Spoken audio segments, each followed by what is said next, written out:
Lecture number 92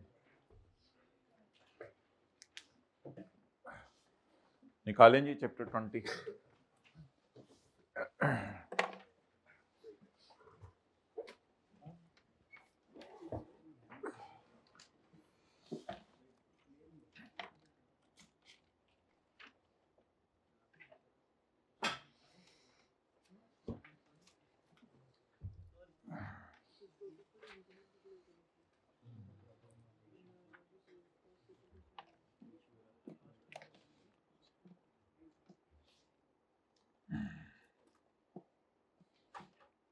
chapter 22 निकालें।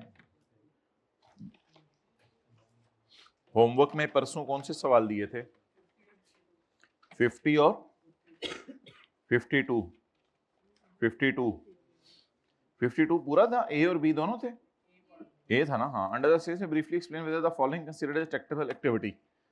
Nadeem received a salary of 2.5 lakh for the month of February from his employer.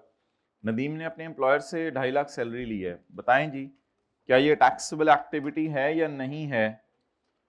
हमने शायद taxable activity की definition में से दो चीजों को स्पेसिफिकली एक्सक्लूड किया था। तुम्हें याद हो कि ना याद हो, हमें याद है वो जरा जरा, क्योंकि हमारे भी पेपर हैं इस दफा। Page number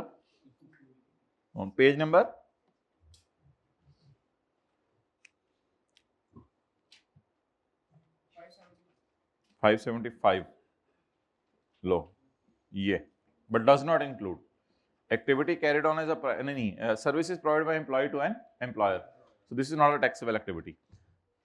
Zahab provided consultancy services to his brother for his startup business for an agreed amount of consideration. Consultancy service provide की है। Point number B, an activity that involves sale of goods, providing of services or both.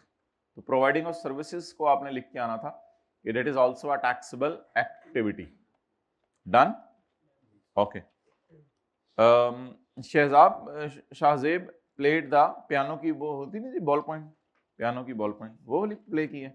अच्छा, played the piano an instrument he has played since childhood. बचपन से उसको अम्मी अब्बू ने और किसी काम पे नहीं डाला। At his parents anniversary party, और अम्मी अब्बू एक तरफ और दूसरी तरफ बैठे थे और ये बीच में बैठ के बजा रहा था। तो शाहजेब ने पियानो प्ले किया है। अच्छा, अब मेरे ख्याल से तो आप इसको carried on as a private recreational hobby कह सकते हैं। तो ऑब्वियसली सिंस हिज चाइल्डहुड, तो इसको आप टैक्सेबल तो नहीं करेंगे क्योंकि कोई इससे इनकम भी नहीं जनरेट हुई ना, कोई सेल भी नहीं किया कुछ इसने। Furqan who works as an accountant for Binish enterprise owned by miss Binish gives maths tuition to Binish daughter at harm for a monthly fee of 20,000। अच्छा, ये भी फिर रेंडरिंग ऑफ सर्विसेज हैं, प्रोवाइडिंग ऑफ सर्विसेज, तो सर्विसेज पर टैक्स लगेगा, ये वाला करेंगे आप। Kuratulena, homemaker with a hobby of making cakes and pastries, rented a stall at Karachi Food Festival, rent पे लिया और अपने बेक्ड आइटम्स बेचे। अच्छा, ये हॉबी तो है इसकी, लेकिन हॉबी में आप फिर चीजें मुफ्त में देती ना, हॉबी में फिर चीजें बेचते तो नहीं है। अगर आप रिक्रिएशनल हॉबी से प्रॉफिट कमाने लग जाएं तो फिर एक्सेप्शन में नहीं गिरेगा, पॉइंट बी में फिर ऊपर आ जाएगा। इसको आप कह दें point C, a one of adventure in the nature of trade, और ये वन ऑफ एडवेंचर है in the nature of trade. कौन सी क्लास से आ रहे हो आप लोग? 83 वाली? चलें ठीक है, आप लोग, आपको ये हम यूट्यूब पे अवेलेबल कर देंगे लेक्चर। तो ये वन ऑफ एक्टिविटी है इन द नेचर ऑफ बोले ट्रेड, तो that's why you can not, इसको हॉबी में क्यों नहीं डाल सकते माय डियर भाई? इसने सेल करनी शुरू कर दी है ना चीजें, सोल्ड और बेक्ड आइटम, बात खत्म होगी। सेल करनी शुरू कर दी चीजें तो बात फिर खत्म होगी। अगर सेल ना करती, वैसे लोगों में देती, फिर हम कह सकते थे हॉबी है आपकी। लेकिन हॉबी में अगर सेल करने लग जाओ चीजें तो फिर तो ये लुट है, फिर ये हॉबी नहीं है, फिर ये शॉबी है, पता नहीं कौन है। और कौन सा क्वेश्चन था? 50, ये तो हो गया होगा। In November 2022 an agreement for the acquisition of machine on hire purchase agreement। जब कोई चीज किस्तों पे खरीदी जाए तो ये देखा जाएगा उसके पैसे कब आए, या ये देखा जाएगा वो एग्रीमेंट कब हुआ? तो आगे पढ़ने की जरूरत ही नहीं। वैसे in November is a time of supply लिख के आएंगे। In case of hire purchase the purchase will be recorded at the time when the agreement is entered into November, therefore it is chargeable in the tax of November. In December in advance of 12 million received in delivery, पैसे आए हैं दिसंबर में और चीजें bikini है मार्च में, तो कब सेल में रहेंगे? दिसंबर में, अर्लियर ऑफ। एक मशीन है परचेज की है जुलाई में, लेकिन put to use in November. Machine आपने जुलाई में परचेज की है, लेकिन इसका इस्तेमाल नवंबर में शुरू किया है, इसको कब डालेंगे परचेज में? जुलाई में। हमारे लॉ में कुछ ऐसा अलग से नहीं लिखा हुआ कि यूज करें तो शुरू करें, बस इसको जुलाई में परचेज में डाल दें। गुड्स ऑफ सेल में sold in September but limited storage the buyer could deliver in January. ये तो याद होगा कौन सा कॉन्सेप्ट है, मेड अवेलेबल। सितंबर में हमने मेड अवेलेबल कर दी है, लेकिन अगले ने उठाई कब है? जनवरी में। तो किसका कसूर है? हमारा कसूर है, अगले का कसूर है? अगले का कसूर है, कस्टमर का। हमारा कसूर तो नहीं है। कल आए थे आप? क्लास के बाद आना, चपेड़े हैं आपके लिए 2000 रखी हुई मैंने। भाई वो टीयर रूम में जरा स्टिक मंगवा लो, लोहे वाला स्केल मंगवा लो और खारदार झाड़ियाँ मंगवा लो। ओए हो क्या हुआ? ओए चैप्टर 20 क्या कह रहे हो? पटियां? नहीं इतना तो नहीं मारेंगे भाई हम।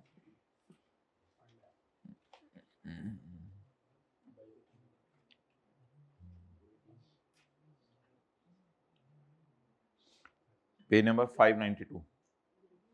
ये जो रात लेट आए हैं सर आसिफ की क्लास की वजह से, हम लेक्चर इंशाल्लाह अपलोड कर देंगे। पेज 592 आप लोग डाउनलोड करके रख लीजिएगा, फिर कभी जिंदगी ने टाइम दिया तो अगले साल देख लीजिएगा। पॉइंट नंबर 4, द बोर्ड में prescribe other limit of input. आजकल वैसे लिमिट क्या है इनपुट की? 90%। द बोर्ड में prescribe other limit of input. 90% के अलावा भी कोई लिमिट बोर्ड बता सकते हैं, आजकल 90% है। To control input tax claims, input tax के क्लेम बहुत ज्यादा आ रहे थे, लोग इनपुट बहुत ज्यादा लेने आ रहे हैं, रिफंड बहुत ज्यादा मांगने आ रहे हैं। Board can use an automated system to delay input. ये तो ज्यादा है वैसे। To control input tax claims, board can use an automatic system to delay some input tax और सेट हायर और lower limits for input tax. आजकल क्या limit चल रही है? 90%। तो बोर्ड इस लिमिट को बढ़ा भी सकते हैं और बोर्ड इस लिमिट को कम भी कर सकते हैं, ताकि इनपुट लोग ज्यादा लेने ना आए वापस। A registered person can contest any action। आप कोर्ट में केस भी कर सकते हैं कि बोर्ड जबरदस्ती मेरा इनपुट रोक रहा है। इनपुट तो आपको वापस मिलना चाहिए। अगर आपकी नेगेटिव फिगर है कभी, जैसे जीरो रेट सेल का रिफंड होता है या नॉर्मल, ये तो टैक्सेबल सेल की बात हो रही है, तो बोर्ड अगर जबरदस्ती आपका इनपुट रोके तो आप कोर्ट में केस कर सकते हैं। A registered person can contest any action by board. किसने आपके खिलाफ एक्शन किया? लिखें, बोर्ड ने। A registered person can contest any action by board under this section by submitting an application and documents to the concerned commissioner। Commissioner को शिकायत लगाएगा, who must decide the case within। इधर असल में ना इस तरह लिख लें, वैसे ये जरा कंफ्यूजिंग हो जाएगा। एनी एक्शन बाय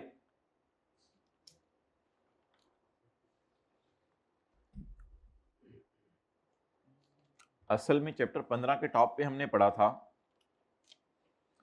कि कमिश्नर के सबऑर्डिनेट्स होते हैं, एडिशनल कमिश्नर, डिप्टी कमिश्नर और असिस्टेंट कमिश्नर।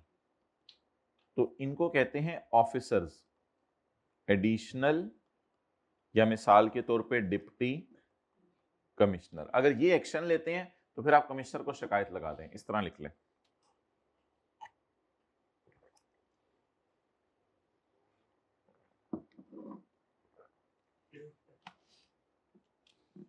भाई हाइब्रिड में शोर तो नहीं हो रहा? हाथ खड़ा करके बता दें कोई एक दो लोग, शोर तो नहीं हो रहा? अच्छा नहीं हो रहा, ठीक है भाई। अब जरा ये जरा नजर रखें आप फीमेल हाइब्रिड में ना, और कैमरे वाले को भी कह दें नजर रखें कल, क्योंकि वो शिकायत आई है कि कुछ लोग बातें करते रहते हैं। ये तो हमारा तो ख्याल से बच्चे इतने बड़े हो चुके हैं कि दूसरों का ख्याल रखते हैं, लेकिन ये तो कल पता चला है कि। अच्छा जी, बोर्ड इनपुट कंट्रोल करने के लिए क्या करेगा बताएं? ऑटोमेटेड एडजस्टमेंट्स कर सकता है, जिससे वो इनपुट्स को लोगों के क्या कर सकता है? डिले, या अपर और लोअर लिमिट सेट्स कर सकता है। फिर बंदा क्या करे बेचारा? फिर बंदा क्या करे जिसका इनपुट नहीं मिल रहा वापस? कैन कॉन्टेस्ट एक्शन केस करे अगेंस्ट एडिशनल और deputy commissioner by submitting an application and documents to the concerned commissioner who must decide the case within, और 30 दिनों में फिर केस का फैसला आ जाएगा।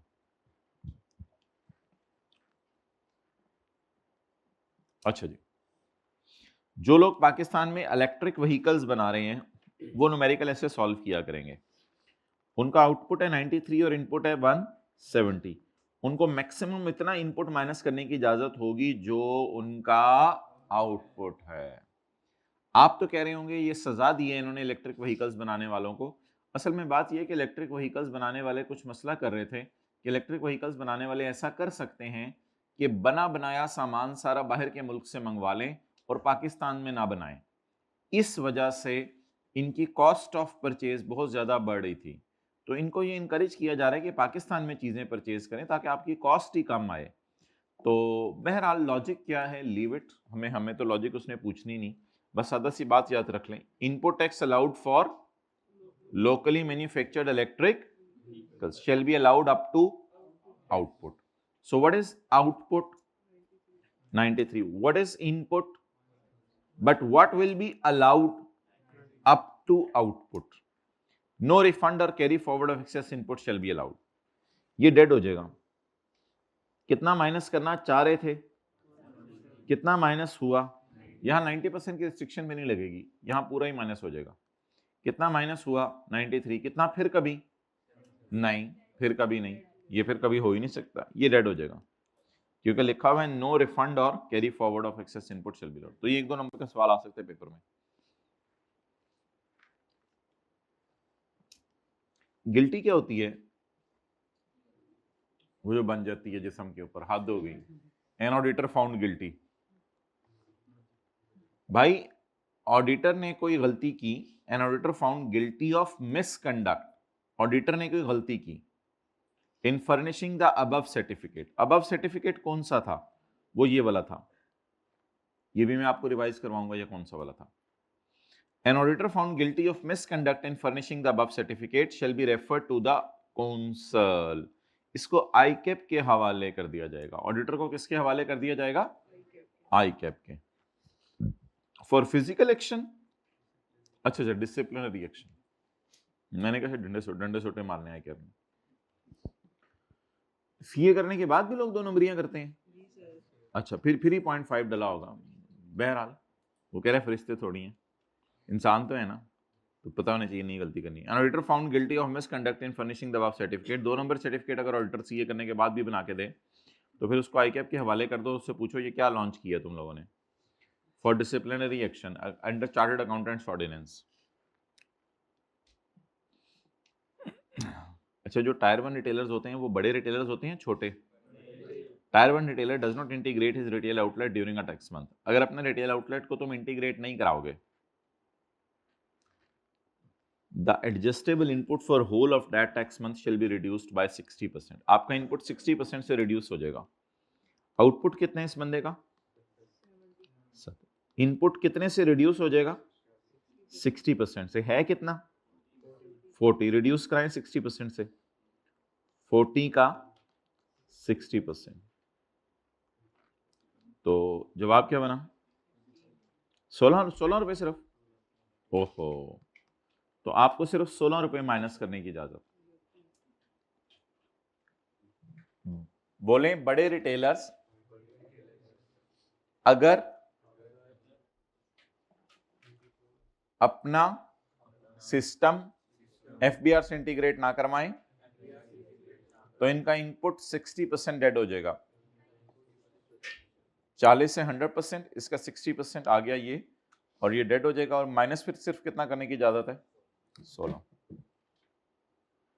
समझ आ गया कोई थोड़ा सा? 40 माइनस 60% ऑफ 40।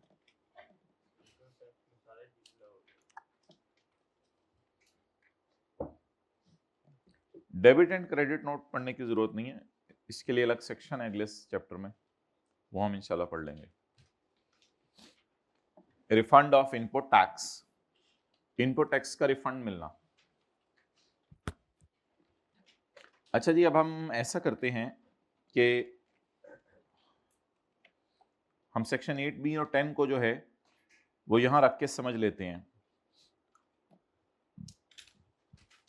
जो हमने मशहूर मिसाल की थी हमारे सिलेबस में पहली वाली पेज 608 पे, जो हमने पहली क्लास में एग्जांपल की थी उसको सामने रख लेते हैं, पेज 608 वाली। अच्छा जी, बताएं मेरा इनपुट है कितना? 490। जीरो रेट वाला तो क्या हो जाएगा? रिफंड। और ये 86 क्या हो जाएगा? डेड। और ये फेस पे आके माइनस हो जाएगा। यही करते होते हैं ना, एग्जाम्प्ट सेल का इनपुट क्या कर देते हैं? डेड। लिख लिया आपने ये पेज नंबर 608 पे। एग्जाम्प्ट सेल का इनपुट क्या कर देते हैं? डेड। और जीरो रेट का रिफंड। और नॉर्मल टैक्सेबल सेल का फेस पे लाकर माइनस कर देते हैं।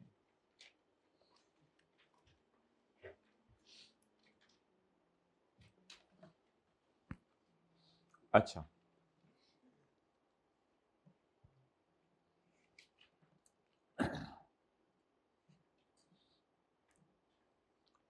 कितना माइनस करना चाह रहे थे? 90% रिस्ट्रिक्शन की वजह से कितना माइनस हुआ? कितना फिर कभी? कितना फिर कभी? कितना फिर कभी?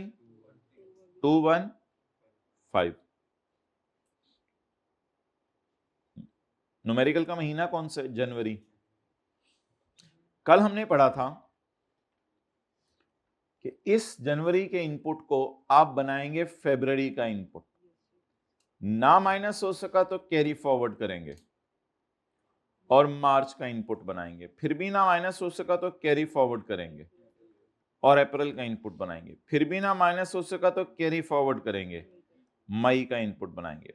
फिर भी ना कैरी फॉरवर्ड हो सका तो जून का इनपुट बनाएंगे। इसके बाद आप कैरी फॉरवर्ड करना बंद कर देंगे। इसके बाद आप ऑडिटर से सर्टिफिकेट बनवाएंगे। वो जो ऑडिटर जब आपको सर्टिफिकेट बना के दे देगा तो अगस्त के महीने में ये पैसे आपको मिल जाएंगे। मैंने फरवरी मार्च अप्रैल क्यों लिखा? क्योंकि हमारे सवाल का न्यूमेरिकल का महीना जनवरी है। अगर हमारे सवाल का न्यूमेरिकल का महीना दिसंबर होता तो मैं फिर दिसंबर वाला जनवरी में कैरी फॉरवर्ड करता हूं एंड सो ऑन। ये तो कहानी है 215 की। लेकिन ये जो 144 है, 144 है, ये आपका होगा रिफंड। अभी मैं नोट करने का टाइम ही नहीं दे रहा। इन 45 days of filing refund application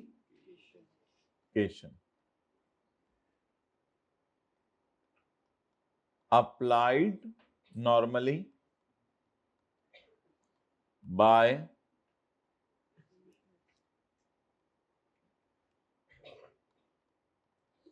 application is made by 15 Feb।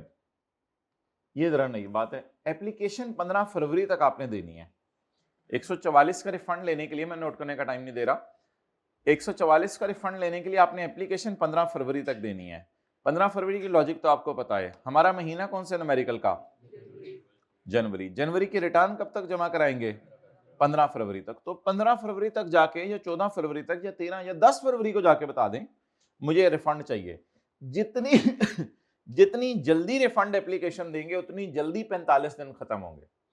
अगर आपने 10 फरवरी को रिफंड एप्लीकेशन दे दी तो 45 दिन जल्दी खत्म हो जाएंगे और आपको जल्दी रिफंड मिल जाएगा। और अगर आपने जनवरी की रिटर्न 1 फरवरी को जमा करा दी, बहुत तेज निकले, तो फिर 1 फरवरी से 45 दिन गिने जाएंगे। तो ये रिफंड आपको मिलेगा रहेगा 45 दिन के अंदर रिफंड एप्लीकेशन जमा करवाने के। हमारे न्यूमेरिकल का महीना कौन सा है? इसकी रिटर्न कब जमा करवाएंगे? 15 फरवरी को। और पीछे रह गया ये 63। ये 63 है पेएबल टू गवर्नमेंट बाय 15 फरवरी। ये तो 15 फरवरी तक गवर्नमेंट को जमा करवाने, पहले जमा करवा दें तो बेहतर है। अगर ये भी आप पहले जमा करवाएंगे तो साथ ही एप्लीकेशन भी जमा करवाइएगा, क्योंकि रिटर्न बनेगी तो एप्लीकेशन जमा करवाएंगे ना। तो रिटर्न जल्दी जमा करवाएंगे तो 45 दिन जल्दी शुरू हो जाएंगे। बहरहाल ये वाला जो इनपुट है ये फेस पे जाके माइनस होगा, फिर भी माइनस ना हो सका तो जनवरी, फरवरी, मार्च, अप्रैल, मई, जून तक कैरी फॉरवर्ड होगा। फिर जून के महीने में के एंड के ऊपर बाद आके ऑडिटर्स ऑडिट करेंगे और अगस्त में ये पैसे आपको रिफंड मिल जाएंगे। और 144 वाला आपको हर महीने रिफंड मिलेगा। हर महीने कैसे? क्योंकि हर महीने किसी ना किसी महीने के 45 दिन पूरे हो रहे होंगे। हर महीने किसी ना किसी महीने के 45 दिन पूरे हो रहे होंगे। आप साल में 12 रिफंड एप्लीकेशंस जमा करवाएंगे क्योंकि ये रिफंड आपको 45 दिन में मिलता होता है। आप इधर जनवरी की रिफंड एप्लीकेशन जमा कराने के चक्रों में होंगे, उधर कहीं आपको पिछले साल नवंबर का या दिसंबर का रिफंड भी मिल रहा होगा।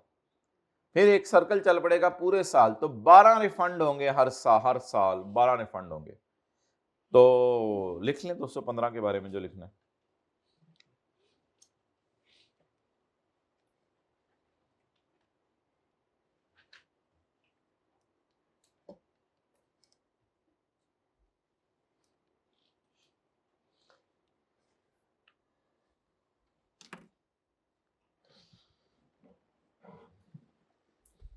या अल्लाह इनको पढ़ने की तौफीक दे दे। या अल्लाह इनकी मोबाइलों से जान छुड़ा दे।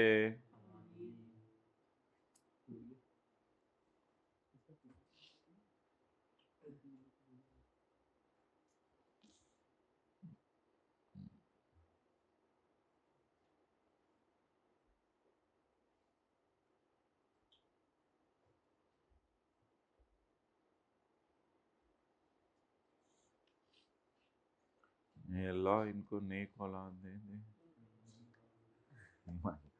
तो सुन लिया आपने?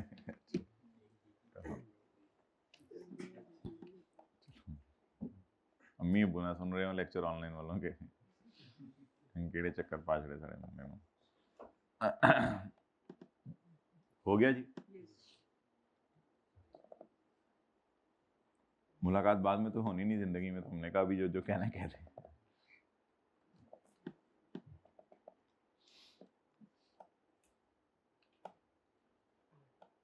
यार ये देखो फीमेल हाइब्रिड में एक दो जगह मुझे लग रहा है फिर आवाज आ रही है। ये जरा कैमरे के साथ ना वॉइस सेंसर भी लगवा दो कमरे में।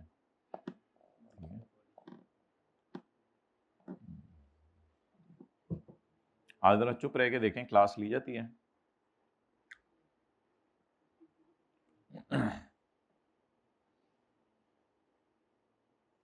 चुना मुन्ना करके नोट कर रहे हो, खुला खुला करके नोट करो।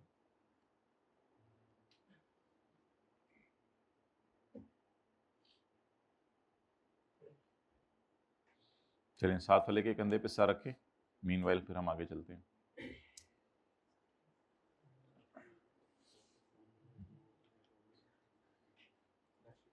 अच्छा वो कंधा पूरा कर लेते हैं।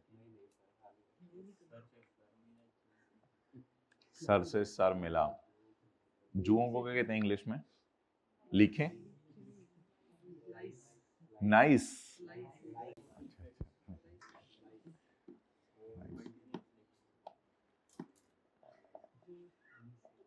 एंटी लाइस शैम्पू, सही सही, रोजाना इस्तेमाल करते हैं। अल्लाह का शुक्र है। आखिरी दफा 7th क्लास में टिंडी करा देते थे घर वाले, एंटी लाइस लाने की जरूरत नहीं पड़ती थी। चलो भाई लिटाओ बच्चे को। नहीं चीखें क्यों मारनी होती हैं, फिर आराम से अटेंड करने दिया करो, वरना तो फिर खून भी निकल आता है।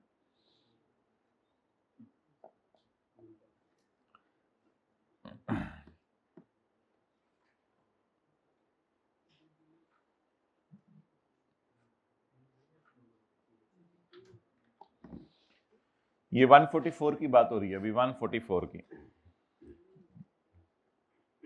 If the input by a registered person on purchase exceed the output because of zero rate sale, because of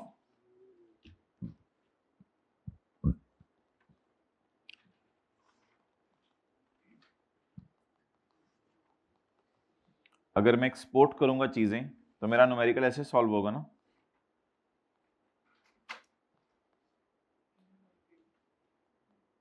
मुझे 90 का क्या मिलेगा? रिफंड। मुझे 90 का मिलेगा refund. If input paid by a registered person on purchase exceed the output because of zero rate sale or export, the excess input shall be refunded within of filing of refund claim, of filing of refund application. जितनी जल्दी application जमा करवाएंगे उतनी जल्दी ये 45 दिन वो गिनना शुरू हो जाएंगे। नोट कर लें।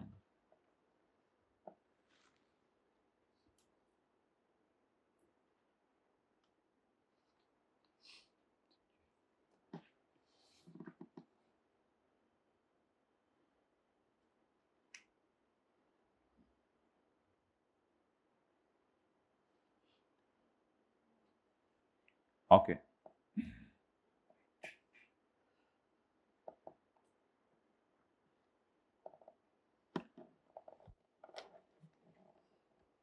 आप लेने गए सेल्स टैक्स का रिफंड, उधर से आपने इनकम टैक्स जमा करवाना है। अब क्या बनेगा बताएं? आप सेल्स टैक्स का रिफंड लेने गए, उधर से आपने इनकम टैक्स जमा करवाना है। अब क्या बनेगा? आपको सेल्स टैक्स का रिफंड मिलेगा या इनकम टैक्स जमा कराना पड़ेगा या नेट भी कर सकते हैं? आपने इनकम टैक्स जमा करवाना था और सेल्स टैक्स आपने रिफंड करवाना था। तो ऐसी सूरत में दोनों चीजें आपस में नेट हो जाएंगी। If a registered person is liable to pay any tax, default, surcharge or penalty under any law administered by board, यानी under any other law administered by board, board वाली एफबीआर वाली देखते हैं इनकम टैक्स को भी। तो the refund under this act must be made after adjustment of that amount. Refund क्या किया जाएगा? वो अमाउंट एडजस्ट करके दिया जाएगा।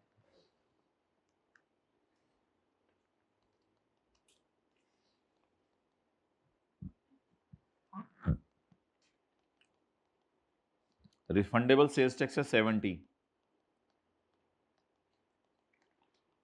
और इनकम टैक्स पेबल एट 40, तो रिफंड कितना होगा? 30। रिफंड को हमने पॉजिटिव साइन के साथ लिखा है और पेबल को हमने नेगेटिव साइन के साथ लिखा है। आपको रिफंड होगा 30। डेट अमाउंट कितनी है? डेट अमाउंट एक्सेलेंट, नहीं 40। द रिफंड कितना हुआ है? 30 shall be made after adjustment of that amount. If a registered liable to pay any tax, then and the refund shall be made after adjustment of that amount. refund कितना मिला? 30। वो amount कितनी adjust हुई? that amount 40।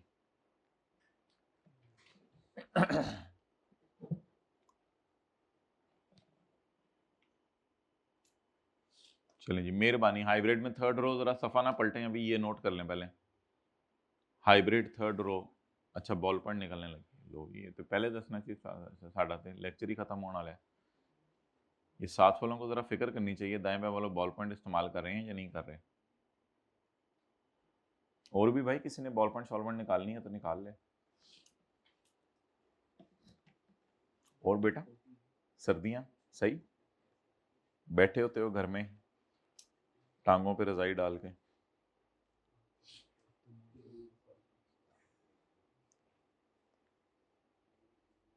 रजाई से cover करके टांगे बैठे होते हो? अच्छा बाहर बैठ के पड़े होते हैं छत पे, ठीक है। रात को धूप में बैठ के पढ़ते हैं, रात को धूप में बैठ के पढ़ते हैं। ये कुस्तुनतुनिया में रह रहे हैं। रिफंड एट 30 का आफ्टर एडजस्टमेंट ऑफ 40।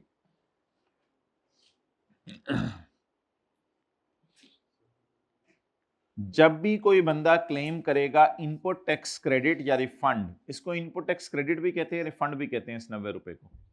जब भी कोई बंदा क्लेम करेगा इनपुट टैक्स क्रेडिट या रिफंड जो कि हमारे ख्याल से अलाउड नहीं है, तो फिर उसके खिलाफ केस शुरू हो जाएगा। The proceedings the case against him shall be completed with in 60 days. तो 60 दिनों में हम फैसला कर देंगे तुझे रिफंड करना है या नहीं करना। बाद में पता चले जो पेशावर में चीजें बेची हैं उसको एक्सपोर्ट सेल कह रहा है, तो ऐसे लोग होते हैं जो कोई 2 नंबरी कर दें। ठीक है जी, लाहौर से सामान उधर बेच के आ गए, हमने तो एक्सपोर्ट ही किया, लाहौर से तो एक्सपोर्ट ही हुआ है ना, और चपेड़ लाहौर से एक्सपोर्ट हुआ है, गुजरांवाला तो देखे आ गए हैं, एक्सपोर्ट ही है ना जी, एक्सपोर्ट ही है जी, और क्या होती है एक्सपोर्ट जी। इतनी मेहनत से मैं देखे आया हूँ सर्दी में, इतनी धुंध थी गुजरांवाला के अंदर, पता ही नहीं चला, कनाडा में फिर रहा हूँ। Where a person is claimed input tax credit which was not allowed, the case against him shall be completed within 60 days. लेकिन अगर कोई इंक्वायरी या ऑडिट या इन्वेस्टिगेशन करना पड़ा तो 60 days में भी extended by 120 days by an officer not below the rank of additional commissioner. कम से कम किस लेवल का बंदा आपको ऑडिट करेगा? Additional commissioner. ये छोटे बंदे नहीं ऑडिट कर सकते, डिप्टी और असिस्टेंट कमिश्नर, कम से कम एडिशनल कमिश्नर के लेवल का बंदा ऑडिट करेगा आपका। लेकिन कमिश्नर खुद भी आ सकते हैं ऑडिट करने के लिए, कम से कम एडिशनल कमिश्नर के लेवल का बंदा ऑडिट करेगा, इससे नीचे का नहीं करेगा। And the board may extend the period up to maximum 9 months। अगर बोर्ड चाहे तो फिर 9 months की इजाजत भी दे दे, तो फिर आपके खिलाफ कोर्ट केस कितने अरसे में फाइनल किया जाएगा? 9 months के अंदर।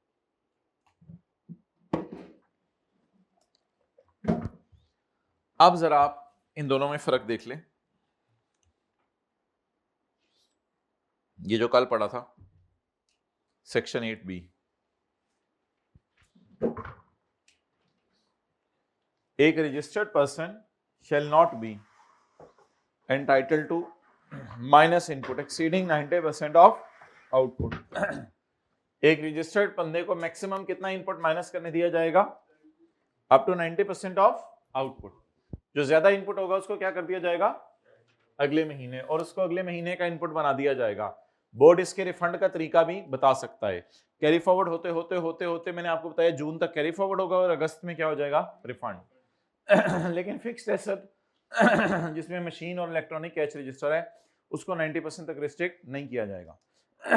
Where input is restricted up to 90% of output, a refund will be allowed to a registered person। तो रजिस्टर्ड बंदे को क्या दे दिया जाएगा?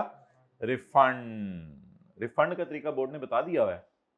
रिफंड लेने का तरीका ये है कि अगर आप कंपनी हैं तो आप एक स्टेटमेंट बनवाएं along with annual audited accounts, अपने साल के ऑडिटेड अकाउंट्स जमा करवाएं एफबीआर को, और एक स्टेटमेंट बनवाएं ऑडिटर से, तो आपको रिफंड मिल जाएगा। स्टेटमेंट में ये लिखा होगा कि ये साबित हो गया कि आपने एक्सपोर्ट सेल की है। क्या डाला मुंह में? मूंगफली।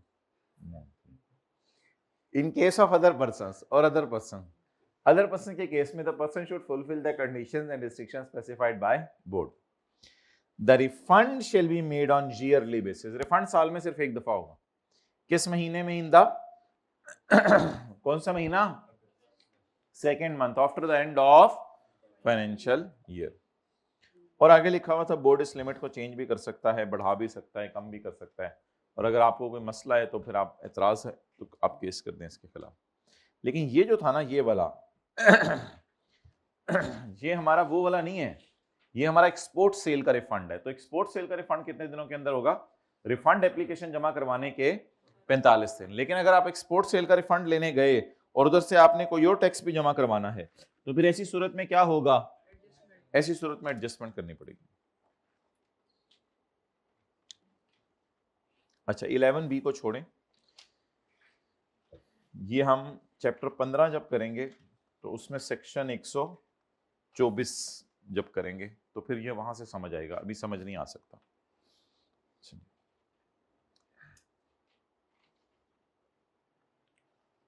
अगर किसी वजह से कोई टैक्स इज नॉट लगा और शॉर्ट लगा, अगर किसी वजह से टैक्स नॉट लगा या शॉर्ट लगा, यानी 1,18,000 की बजाय 1 लाख के टायर बेच दिए, इसको हम कहेंगे नॉट लगा, और 1,18,000 की बजाय 1,10,000 के टायर बेच दिए, इसको हम कहेंगे शॉर्ट लगा। If for any reason any tax is not लगा और शॉर्ट लगा, और if inland revenue officer of at least the rank of assistant commissioner, या इनलैंड रेवेन्यू ऑफिसर कम से कम किस लेवल का बंदा? असिस्टेंट कमिश्नर के लेवल का बंदा। सस्पेक्ट्स, उसको शक है, बेस्ड ऑन ऑडिट और अदरवाइज, ऑडिट करके या अदरवाइज किसने आपकी शिकायत लगा दी, डेटा पर्सन, वही बात दोबारा लिखी हुई है, data person has not paid tax और शॉर्ट पेड टैक्स, वही बात दोबारा लिखिए। उसको शक है कि आपने टैक्स पे नहीं किया या आपने इनपुट या रिफंड गलत मांग लिया है जो कि अलाउड, या आपने कोई ऐसा रिफंड मांग लिया जो कि सिरे से ड्यू ही नहीं था और आप मांग रहे हैं। तो अब सजा सुने। The officer of inland revenue, officer of inland revenue इनको इसलिए कहते हैं कि पाकिस्तान की सरजमीन का रेवेन्यू इकट्ठा कर रहे हैं। तो the officer of inland revenue, फिर ये लोग क्या करेंगे, सजा देंगे आप। The officer of inland revenue, officer of inland revenue क्या करेगा, इसको ब्रैकेट में लें, बड़ी इंपॉर्टेंट लाइन है जी। The officer shall pass an assessment order, the officer shall pass an assessment order.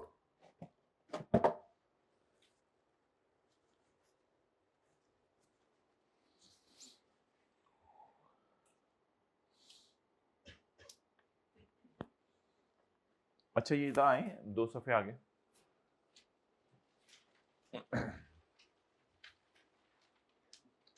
ये जो है ना, असल में आप जब रिटर्न जमा करवा के आते हैं ना, तो आपका शुरू होता है ऑडिट, आपका शुरू होता है ऑडिट। ऑडिट के बाद आपको इशू होता है show cause notice, issued by कॉमी, कमिश्नर में फिर जो भी कमिश्नर हो। और अब असेसमेंट ऑर्डर इशूड बाय कॉमी। अच्छा इन तीनों में फर्क क्या है, ऑडिट क्या है, शो कॉज नोटिस क्या है, असेसमेंट ऑर्डर क्या है। एक आप लोगों ने मुहावरा पढ़ा हुआ है, barking dogs seldom bite, never तो नहीं, हमारे इलाके में सेल्डम लिखा होता था, बार्किंग डॉग्स सेल्डम बाइट। लेकिन आज हम ऐसा डॉग आपको दिखाएंगे जो बार्क करने के बाद बाइट भी करेगा, जो बार्क करने के बाद बाइट भी करेगा। ऑडिट का मतलब होता है घूरना, यानी आप तैयार होके जा रहे हैं जुम्मा पढ़ने के लिए चिट्टे कपड़े पहन के, और उधर से डॉगी घूर रहा है। ऑडिट का मतलब होता है घूरना।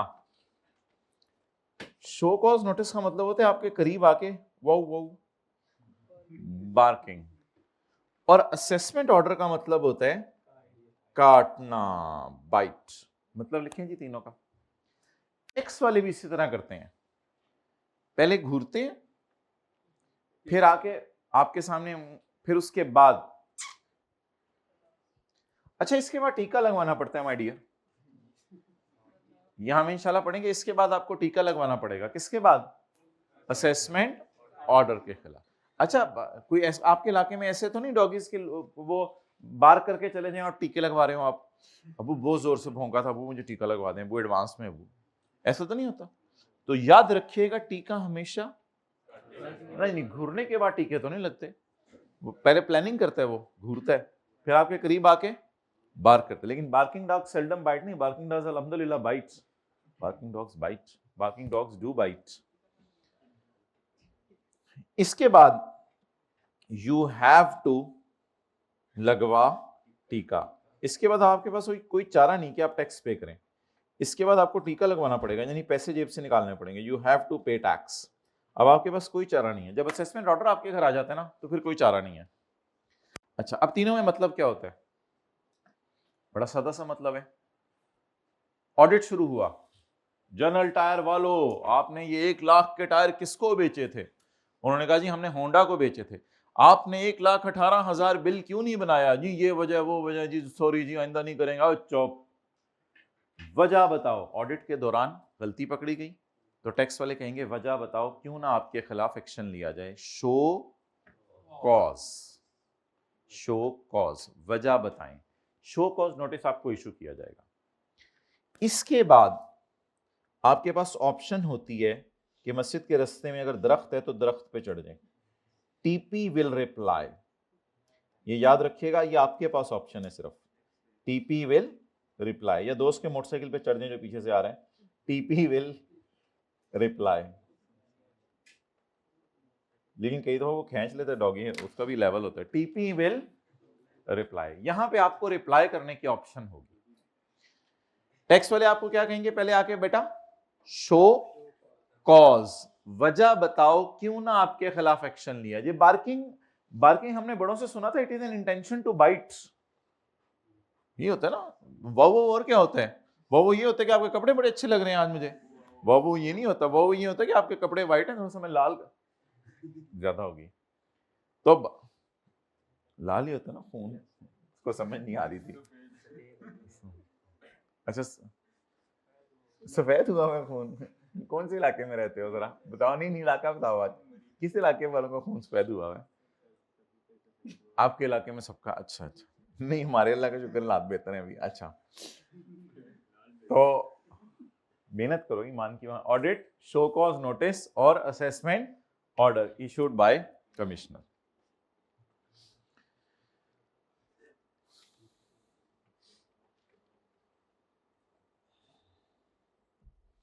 अच्छा जी, अब ये जो हम सेक्शन पढ़े थे इसकी तरफ वापस आए। अच्छा अब आपने हरकतें क्या की हैं कि बात यहां तक पहुंची है। आप असल में वो कल रात वो सोया हुआ था, उसकी दुम को खुद ही छेड़ के गए थे कि अब दुम कैसी होती है इसकी, मैं जरा हाथ लगा के देखूं। पंगा तो आपने खुद लिया है, वो ऐसे ही घूरने लग गए हैं, वो ऐसे ही बाइंड करने लग गए हैं। आपने कल उसके बेबी को छेड़ा था, आपने कल उसको छेड़ा था, ये पंगे, ये 3 पंगे लिए आपने, फिर आया the officer, the shall pass an assessment after issuing a show cause notice. The officer shall pass an assessment order after issuing a, बार बार बोलें, the officer shall issue an assessment order after issuing a show cause notice. The officer shall pass an assessment order after issuing a show cause notice. यानी कि ये मुहज़्ज़िब मुआशरे में नहीं होता कि इसके बाद डायरेक्ट ये हो जाए, तो फिर हमें तो पता ही नहीं चलेगा ना। वो भाई नहीं समझ आ रही, यानी कि उसने चुप करके घूरा है, वो भी आपको पता नहीं चला और आके बढ़ लिया आपको। व्हाट इज दिस, आप what is this guy, what is this, मुझे तुम बताते तो सही, तो थोड़ा सा पहले जरा एडवांस में वो करते मेरे पास, मैं भी फिर तुम सामने से वो करता, मैं मेरा भी ले तो कहते इसके बगैर ही प्रोग्राम नहीं हो सकता। तो इस सारे डॉग्स को ट्रेनिंग दी जा रही है कि यू हैव टू बार। अल्लाह करे डॉग्स तक ये बात पहुंच जाए, आप लोग ही पहुंचाएंगे, अब हम तो कितने डॉग्स को मिल सकते हैं। चलें बहरहाल, चलें हम तो टैक्स का पढ़े हैं, वो पढ़ें। द ऑफिसर, बोले बोले बोले, after issuing a show cause notice shall pass an assessment order. अब ये फिक्रा की सेंस बन गई है। अब इसमें क्या होगा, to determine and recover the amount of tax. ये देख लें, अब जब असेसमेंट ऑर्डर आ गया ना, अब कुछ नहीं हो सकता। नाउ यू हैव टू पे द, अब आपने टैक्स पे करना है। लेकिन अगर आप यहीं पे को मुनासिब रिप्लाई कर देते तो फिर शायद आपको टैक्स पे ना करना पड़ता, लेकिन आप डिफेंड नहीं कर सके अपने आप को क्योंकि आपने गड़बड़ की हुई थी। Shall pass an assessment order, भाई असेसमेंट ऑर्डर के बाद टीका लगवाना पड़ेगा। To determine and recover the amount of tax unpaid और शॉर्ट पेड और इनएडमिसिबल इनपुट टैक्स और रिफंड। ये क्यों रिकवर होगा, ये इसलिए रिकवर होगा कि रिफंड आपको गलती से मिल गया होगा। Recover the amount of tax unpaid और शॉर्ट पेड और रिकवर इनएडमिसिबल इनपुट टैक्स और रिफंड जो आपको गलती से रिफंड मिल गया है, और अनलॉफुल रिफंड या अनलॉफुल रिफंड जिसका नाम रख दो। इसको इनएडमिसिबल रिफंड कह रहे हैं, इसको अनलॉफुल रिफंड कह रहे हैं, ये समझ लें। Unlawful refund obtained and shall also impose penalty and default surcharge, और पेनल्टी भी लगाएगा और डिफॉल्ट सरचार्ज भी लगाएगा।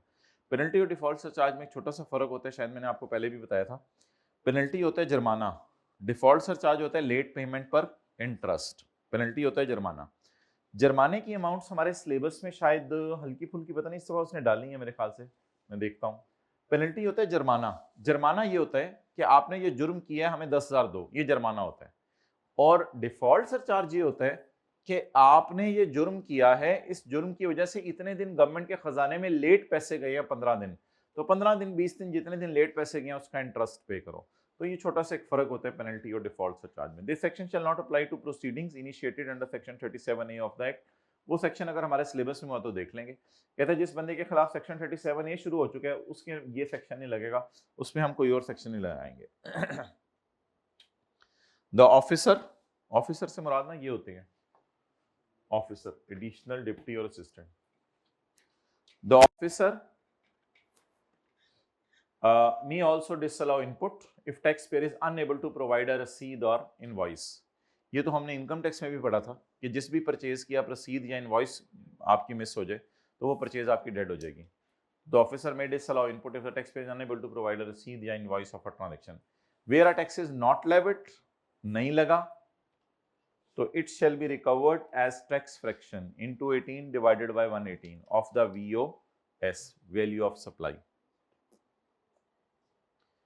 ये VOS असल में सेल्स टैक्स डाल के वाली होगी, तो उसको डिवाइडेड बाय 118 मल्टीप्लाइड बाय 18 करके ले लिया जाएगा। ये न्यूमेरिक, ये VOS जो होगी ना इंक्लूडिंग सेल्स टैक्स वाली होगी, इंक्लूडिंग सेल्स टैक्स वाली, क्योंकि अगर एक्सक्लूडिंग सेल्स टैक्स वाली आप लेंगे तो फिर तो वो गड़बड़ होगी। वैसे तो VOS की डेफिनेशन में लिखा हुआ था कि इसमें सेल्स टैक्स शामिल नहीं है, लेकिन ये अजीब सी उसने लाइन VOS से यहाँ लिखना नहीं चाहिए था उसको, इंक्लूडिंग सेल्स टैक्स वाली। आइसक्रीम का डब्बा 236 का है, तो इसमें सेल्स टैक्स में कैसे अलग करूं?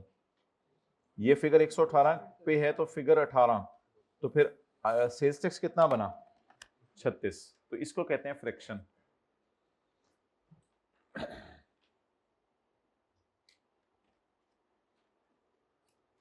ये टायर 1,18,000 के हैं, तो 1,18,000 divided by 118 multiplied by 18 is equal to 18,000।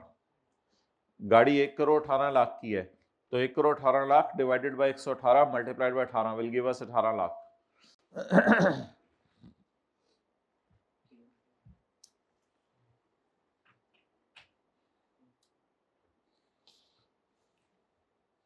Okay,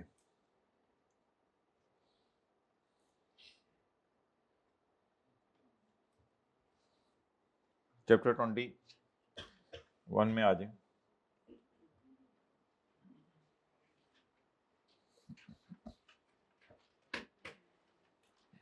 page number 628 है माय डियर, 628 है ना। Samaj associates registered under sales tax in 1980 and engaged in the business of manufacturing and trading of electronic, chemical and consumer goods. Following information has been extracted from SS records for the month of August 2016। Numerical किस महीने का है? अगस्त का है। अच्छा, नीचे मसला मुसला देख लें किस में है।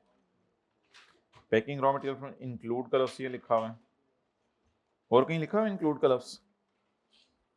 और बता दिया करें ना, नहीं लिखा हुआ इंक्लूड कलर्स तो बस इस फिगर में मसला है, बाकी और किसी फिगर में मसला नहीं है। चलें, आज कोई हमारा वो वाला नहीं है। समझ आ गया? समझ आ गया? आपको क्या पता, आप कल थे ही नहीं। जो कल थे वो साथ वाले को ऐसे करके दिखाएं तंग करने के लिए, जो नहीं आया हुआ। फॉर, कल दुकान पे आप लोग गए तो आप लोगों ने चीज खरीदी, तो चीज खरीद के आपने कैसे कहा? For me.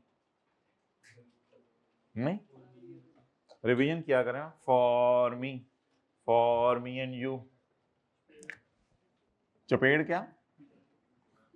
ये कहां से लफ्ज सीख के आते हैं? चपेड़, थप्पड़, किससे भाई? जान दो यार, कुछ सही चीज सीख लो। Taxable cell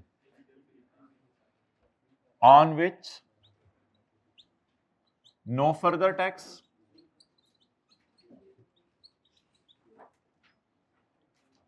or further tax।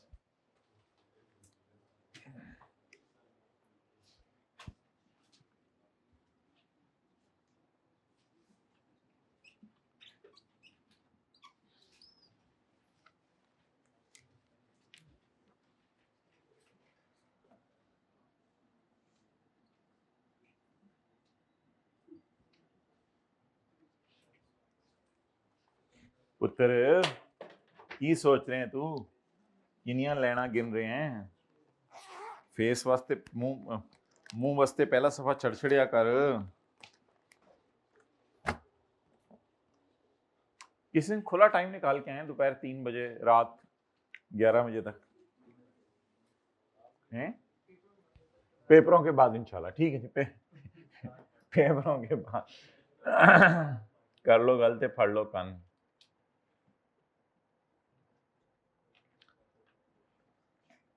You have to leave no stone unturned.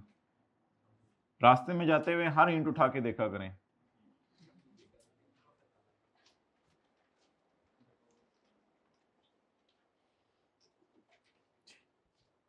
गए हो सकता है कैफ 2 का पेपर पढ़ाओ नीचे।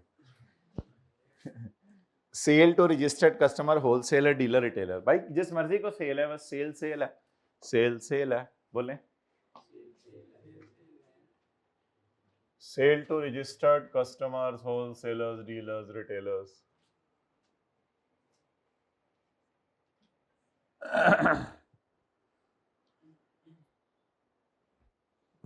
Walk. Sale to corporate customers. Corporate customer होते हैं कंपनीज। कब खोलेगा रजिस्टर, कब खोलेगा रजिस्टर अपना, कब कब कब खोलेगा?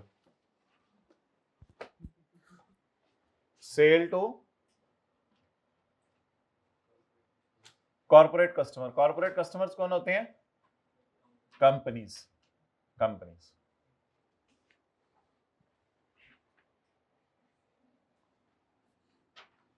साथ वाला आपसे आके सलाम लेते हैं, हैंडशेक करता है? चले माशाल्लाह।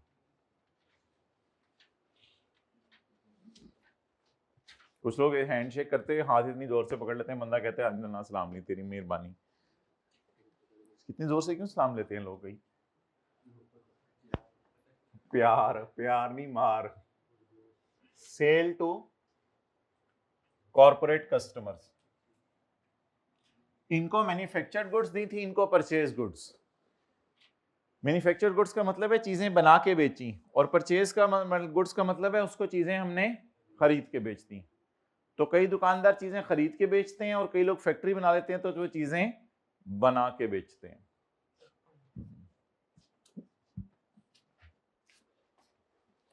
Purchase goods.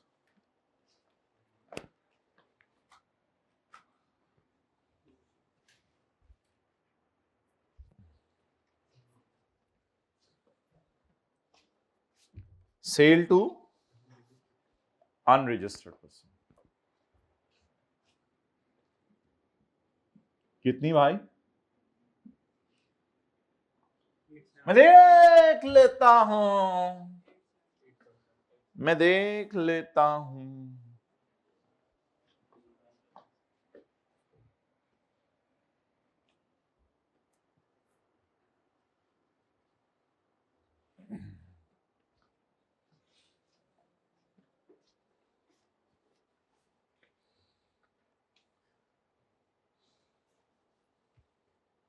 अच्छा, इसको कहां डालें भाई? वो बोले ना, ये कौन सी सेल है? जीरो रेट है? मुझे तो नहीं जीरो रेट लग रही। Sale to person registered as exporter. हमने उन लोगों को चीजें बेची हैं जिन्होंने आगे, तो हम एक्सपोर्टर हैं, वो लोग एक्सपोर्टर है ना, तो हम उनको तो 118 की बेचेंगे। वो जब बेचने लगे तो साबित करेंगे जीरो रेट है, तो वो अपना रिफंड ले लेंगे। वो फिर जो हमसे चीजें खरीदी होंगी उनका रिफंड ले लेंगे। हमने एक्सपोर्टर को बेची है या हम एक्सपोर्टर है? तो बस ये तो 18% में डालें मेरे ब्रो, खुदा के लिए। सेल टू एक्सपोर्टर इधर डालिएगा। हम एक्सपोर्टर हैं या वो एक्सपोर्टर है? तो हम अपना न्यूमेरिकल सॉल्व कर रहे हैं, उसका न्यूमेरिकल सॉल्व कर रहे हैं अपना। सेल एज एक्सपोर्टर या sale to exporter? As exporter. Sale to person who is exporter. Sale to person registered as exporter. हम खुद एक्सपोर्टर नहीं है, हम खुद इंपोर्टर भी नहीं है, खुद तो हम कुछ भी नहीं है। सेल टू एक्सपोर्टर जी 625। हो गया जी यहां तक नोट। एक जमाना था ये हमारे घर में ये वो था लैंडलाइन का नंबर 5684। आप लोगों ने भी कैसा जमाना देखे इतने छोटे डिजिट वाला? बताओ नंबर बताओ। नंबर नहीं याद। 15 ये कौन है? ये कौन है भाई? तू कितने कर लिया? 4 डिजिट होते थे एक जमाने में, अब बंदे ही बहुत हो गए माशाल्लाह, आबादी। Raw material from registered supplier 930।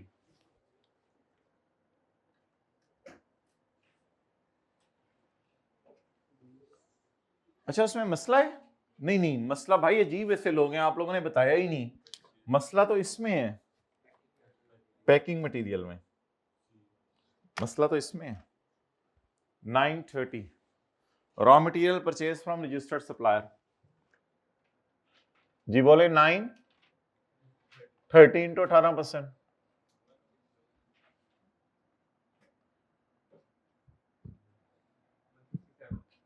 167।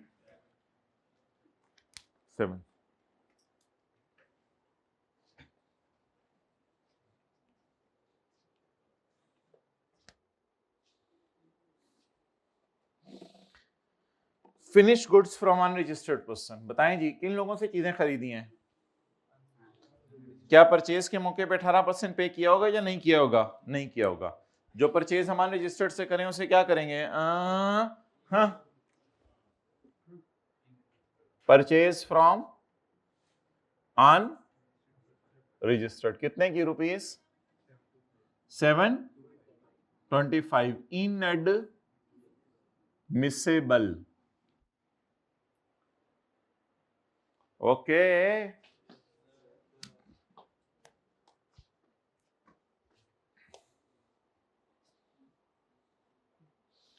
Packing material from registered suppliers. Packing material जी बोलें। पैकिंग मटेरियल कितना है? 510। इसको अंदर लिख लें अभी, इसमें कोई मसला है? इसमें वो मसला है जो वक्त बताएगा। आवाजें बुझे तो नहीं आ रही हाइब्रिड में? चलें माशाल्लाह। Local machinery from unregistered person. Local machinery from, बस इग्नोर करना पड़ेगा ये भी, क्या करें आज? इसमें आपकी मर्जी है, इस मशीन को फिर यहां लिख लें इंपोर्ट वाली में, सॉरी मशीन वाली में, या यहां भी लिख लें, कोई मसला नहीं कि आप वैसे भी अनरजिस्टर्ड सही है ना, इसको डेड ही करना है ना। लोकल मशीन अनरजिस्टर्ड कितनी? 360 ब्रैकेट में इनएडमिसिबल। अनरजिस्टर्ड बंदे से मशीन खरीदेंगे तो उसको इग्नोर करेंगे।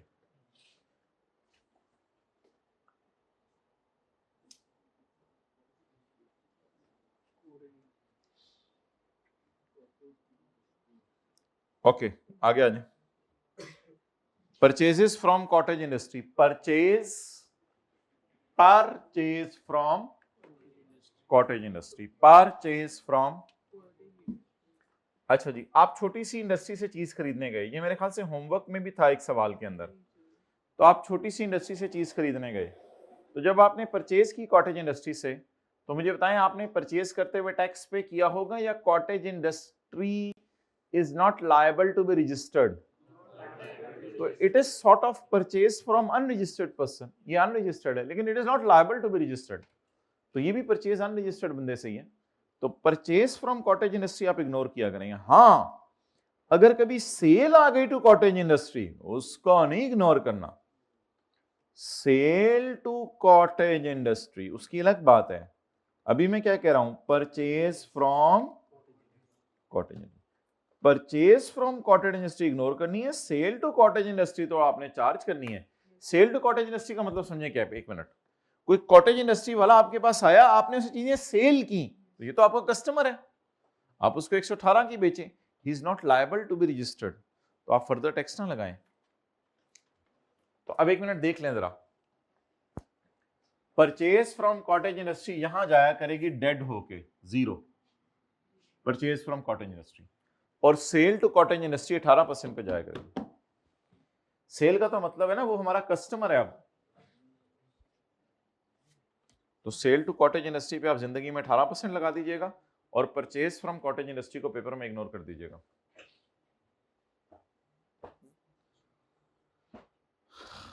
अच्छा जी, आज के हमारे सवाल में क्या है, सेल टू कॉटेज इंडस्ट्री है या परचेज?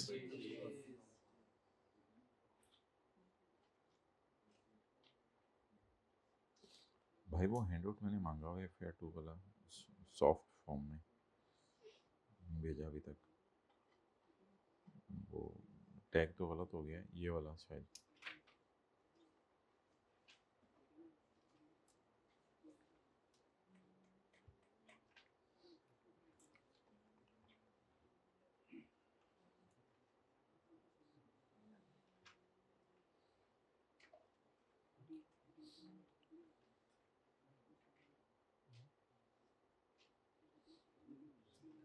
सर ये तो आप उठा लेना ऐसे ही, नीचे वाली 2 PDF से वो एडिट कट करके सफे।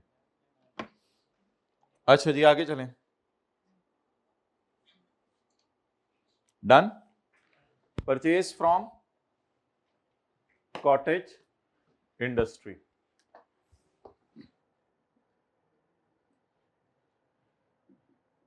कितना?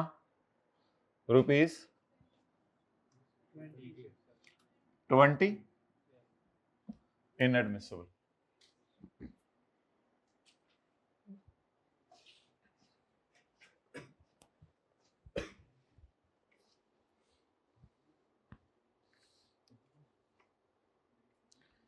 Import of finish goods 472, import of finish goods 472। तो कोई नहीं, इंपोर्ट के ऊपर भी टैक्स लगता है।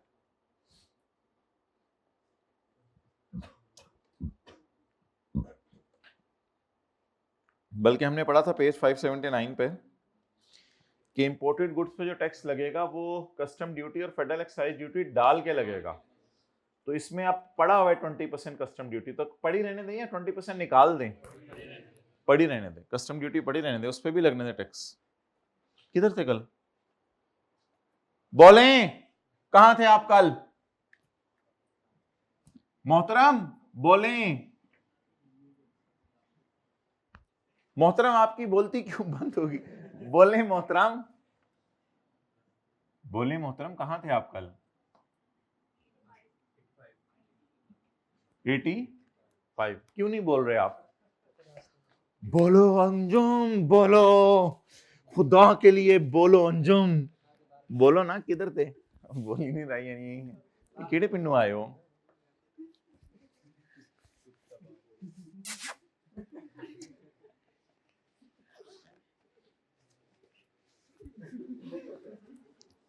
ये सजा के तौर पे हमने इनकी जो है वो जैकेट की टोपी अपनी जेब में डाल ली है। इंशाल्लाह ये इंशाल्लाह इनको वापस करेंगे।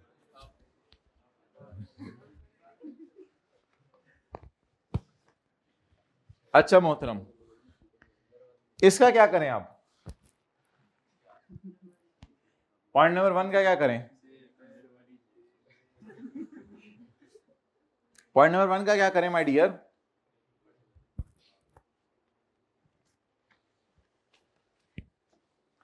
बोलें भाई जल्दी। पॉइंट नंबर 1 का क्या करें? Packing material from registered person, packing material from registered person include material worth ₹1.5 lakh which was used for packing electric motors. On 31 August, these motors were still part of stock.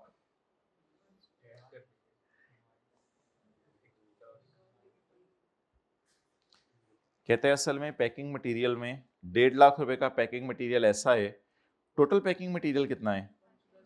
5,10,000। 5,10,000 के packing material में 1.5 लाख का packing material ऐसा है जो packing material अभी तक ऐसी Motors pack करने में इस्तेमाल हुआ है जो आगे बिकी नहीं। अब आप मुझे सोच के बताएं कि इस 1.5 लाख का क्या करेंगे? इस 1.5 लाख का क्या करेंगे? कोई हाथ खड़ा करके बताए, मिनट में बता दे कोई। भाई हमने ये पढ़ा था कि इसको इग्नोर करेंगे, ये परचेज में पड़ा रहेगा, कोई मसला ही नहीं। हमने सेक्शन 7 पढ़ा था, सेक्शन 7 में हमने पढ़ा था, ना खोलें, for determining tax liability of a registered person during a month he shall be entitled to minus input during the month for sale made और, यानी मैंने कहा था कि अगर कोई ऐसी चीजें हैं जो मैंने परचेज की हैं और उनमें से स्टॉक में पड़ी रह गई हैं तो भी उनको पड़ी रहने दें, बस उन पे 18% लगा दीजिएगा, इसमें क्या मसला है। तो मेरे भाई याद रखिएगा, परचेज में से जो चीजें क्लोजिंग स्टॉक में पड़ी रह गई उन पे भी 18 लगा दीजिएगा, इसमें कोई प्रॉब्लम वाली बात नहीं है। तो कहता है मैंने टोटल पैकिंग मटेरियल खरीदा है 5,10,000 का, उसमें से 1.5 लाख का पैकिंग मटेरियल मोटरें पैक करने में इस्तेमाल किया, वो मोटरें अभी तक बिक नहीं सकी। तो क्या मैं ये कह दूं ये मेरी परचेज नहीं है? मेरी परचेज तो है, लेकिन ऐसी परचेज है जो क्लोजिंग स्टॉक में पड़ी हुई है। तो क्या ऐसी परचेज जो क्लोजिंग स्टॉक में पड़ी हो उस पे 18 लगाने की इजाजत है या नहीं है? तो बस इस एडजस्टमेंट को भाई पेपर में इग्नोर करना था। अब 1.5 लाख को 5,10,000 में पड़ा रहने दें, लेकिन एक काम आप कर लें, वो जो 5,10,000 को आपने खाली छोड़ा हुआ था तो इस पे साथ साथ क्या परसेंटेज लगा दें? 18%। बोलें 92।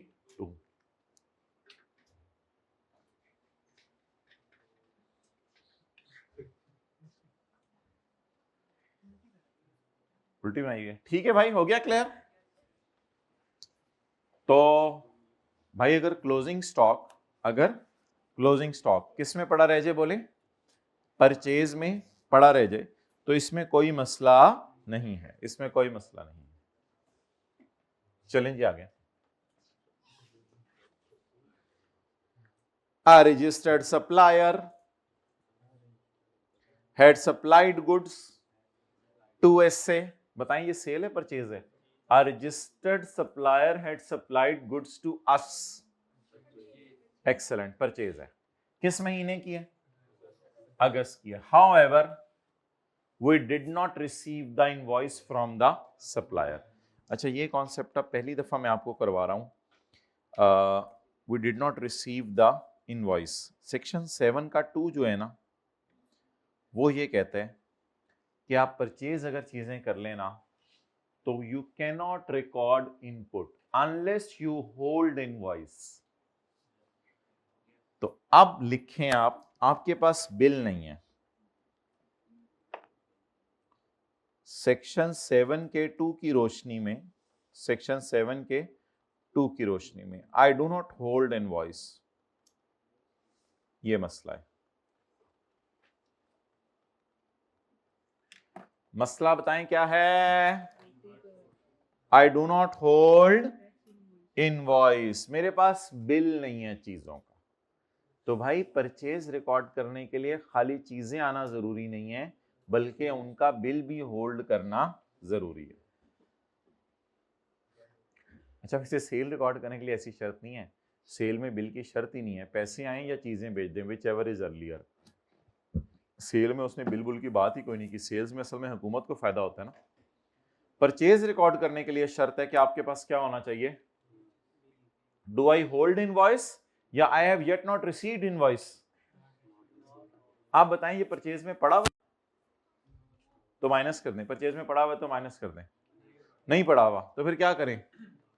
अच्छा जिन जिन के साथ इंक्लूड नहीं लिखा होगा ना वो ऊपर पड़े नहीं होंगे, तो उनको पोस्ट करना ज्यादा आसान है, मतलब कहीं से निकालना नहीं पड़ेगा। आप बोले ये मेरी परचेज जेन्युइन है या ये परचेज मैं रिकॉर्ड नहीं कर सकता, तो कहां जाके शो कर दें? वर्किंग वन, परचेज, आगे क्या लिखूं? परचेज नॉट होल्डिंग इनवॉइस, ठीक है, वेल डन, इस तरह लिख दें, नॉट होल्डिंग इनवॉइस कितना? रुपीज 50,000, इनएडमिसिबल, IA, और आगे डैश डालना।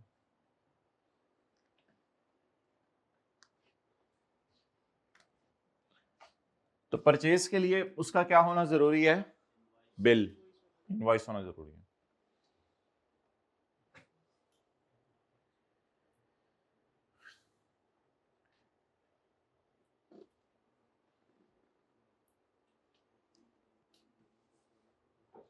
अब इधर आ जाए, इनपुट टैक्स अमाउंटिंग टू 55.9, जिसको राउंड करके हम 56 कहेंगे, वॉज पेड इन अप्रैल। ये इनपुट है, इस पे 18% लगा हुआ है, ये पहले ही इनपुट है, इस पे 18% लगा हुआ है, बट गलती से it could not be claimed in the return of April. April का इनपुट अप्रैल की रिटर्न में रिकॉर्ड नहीं हो सका, क्या करें अब? सेक्शन 7 के 1 की आखिरी 2 लाइनें, सेक्शन 7 के 1 की आखिरी 2 लाइनें, where a registered person did not deduct input within the relevant month, he may claim such within next 6 months. अब 6 मंथ्स गिन लें, अप्रैल नहीं गिनना चपेड़, अप्रैल नहीं गिनना, मई, अच्छा गिना नहीं बोला था, मई, जून, जुलाई, अगस्त, बस आगे ना बोले, बस अगस्त में पता चल गया 4 महीने के अंदर अंदर। सुबह का भूला हुआ, रोज शाम का, दोपहर को आ गया, शाम को तो तब होता जब छठे महीने आता, आफ्टरनून में कहते आ गया। सुबह का भूला हुआ आफ्टरनून में घर आ जाए तो उसको भूला नहीं कहते, उसको भोला कहते। तो भूला कब था? अप्रैल में। मई, जून, जुलाई, याद कब आ गया? अगस्त में। तो परचेज में पड़ा हुआ है, पड़ा रहने दें, इंक्लूड नहीं लिखा हुआ कहीं, नहीं लिखा तो फिर परचेज में डालें। ओए, अगस्त में अप्रैल की परचेज रिकॉर्ड कर सकते हैं? हाँ हाँ, 6 महीने के अंदर कर सकते हैं, मई, जून, जुलाई, अगस्त, मई, जून, जुलाई और अगस्त। ठीक है भाई, ओके। इनपुट ऑफ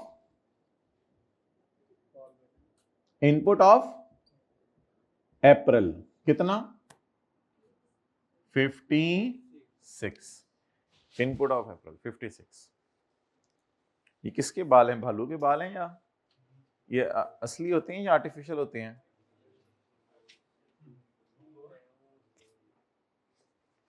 ये गुदगुदी होती है, नहीं हो रही भाई को।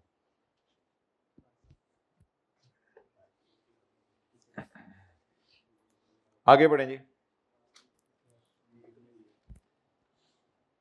वी परचेज हाई क्वालिटी केबलें एंड वायरें, हमने हाई क्वालिटी की केबलें और वायरें खरीदनी। अगर लो क्वालिटी की होती तो, अच्छा फिर भी यही करना था, अच्छा ठीक है। हाई क्वालिटी की केबलें और वायरें खरीदनी 2.5 लाख रुपए की फ्रॉम अ रजिस्टर्ड सप्लायर। अब मेरे भाई मुझे ये बताएं कि अगर हमने हाई क्वालिटी की केबल्स और वायर्स खरीद ली हैं रजिस्टर्ड सप्लायर से, तो हमने तो पढ़ा था कि अगर आप केबल्स और वायर्स खरीदें, तो पे नंबर 588 पे हमने पढ़ा था कि अगर आप केबल्स और वायर्स खरीदें, इलेक्ट्रिकल पाइप्स, वायर्स और केबल्स, तो उनकी परचेज तो डैड होती है। भाई सवाल में कहां लिखा हुआ है कि ये यूज हो रही है इमूवेबल प्रॉपर्टी, आइन लिखा हुआ है इन, बल्कि मेरे भाई एक लाइन लिखी हुई है सवाल में, पहली लाइन में, कि ये बंदा इलेक्ट्रॉनिक चीजें बेचता है, इसलिए ये केबल्स और वायर्स इसके लिए स्टॉक है, ये केबल्स और वायर्स इसके लिए स्टॉक है। और हमने पढ़ा भी था, except goods acquired for sale, अगर ये केबल्स और वायर्स आपने बेचने के लिए खरीदी हुई है तो कोई मसला नहीं।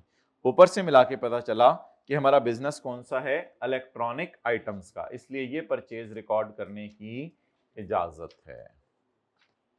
Purchase of wires.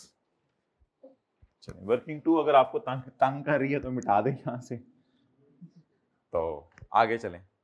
कोई नहीं, आप बॉल पॉइंट से काट दें, वर्किंग 2 नहीं, किसी और वर्किंग आगे कर लेंगे, अगले सफे पे कर लेंगे जी। बोलें, purchase of cables and wires जी, साथ साथ 18% लगाएं।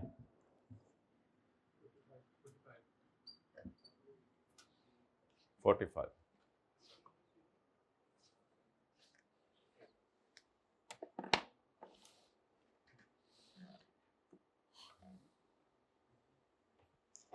इधर आ जाए। On 5 August 2016 we received advance of 6 lakh against sale of electric shavers to Bari.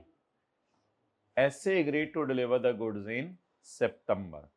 हमने एडवांस रिसीव किया 6 लाख का। अच्छा, वो कोई न्यूमेरिकल आपको अगर होमवर्क में इक्का दुक्का कोई दिए हैं ना, तो और एक दो और चीज़ें, असल में आज थ्योरी का बहुत थोड़ा सा पोर्शन है, तो उनकी एक आपको पार्ट बी के तौर पे आज हम रिकॉर्डिंग भेजेंगे यूट्यूब पे 10-15 मिनट की, वो ज़रा देख लीजिएगा।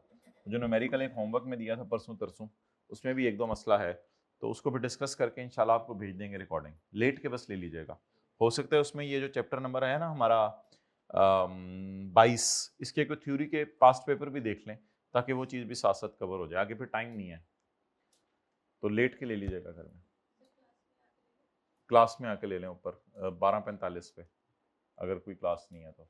On 5 August 2016 SA received advance of 6 lakh against sale of shavers to Bari electronics. SA agreed to deliver the goods in September. Advance कब आया है? अब 5 तो ना बोले, बस महीना बोले। एडवांस कब आया है? अगस्त में। और शेवर डिलीवर कब होने हैं? अब बताएं सेल कब रिकॉर्ड करें? जब पैसे आए अर्लियर, तो फिर अगस्त में सेल रिकॉर्ड करें। सेल ऑफ शेवर जी 600। एक बिल्ली मोटी ताजी थी,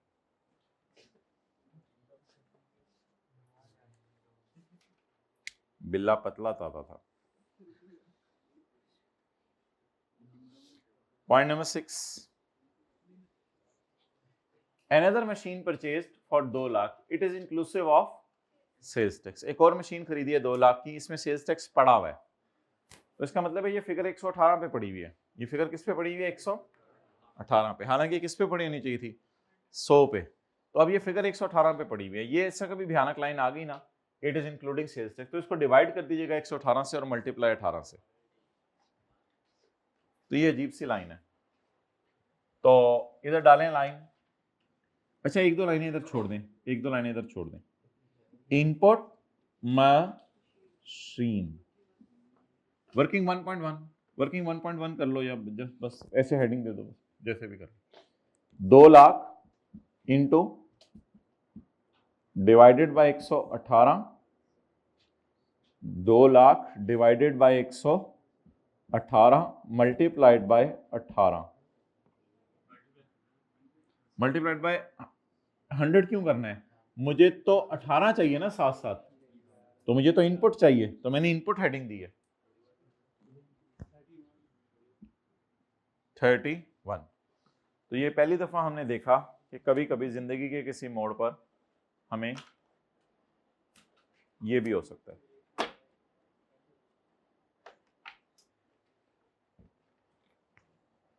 ओके गाइस, चलें, साथ वाले के सर पे हाथ फेर के उसको जरा फ्रेश करें। फ्रेश कर दिया, फ्रेश अप, स्पाउट दें उसको, स्पाउट खिलाएं।